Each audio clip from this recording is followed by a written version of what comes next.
Hello guys, in this video I am going to show you how to enable personalization and data in the Tiendeo application.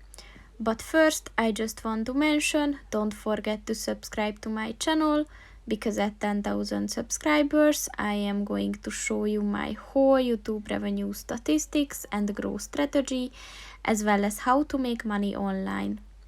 Let's jump into it. First of all, open the application on your phone and then click on the three dots at the top of the page on the right,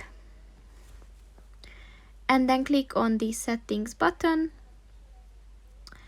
and at the settings section click on the general button, and at the data section look for the personalization and data button.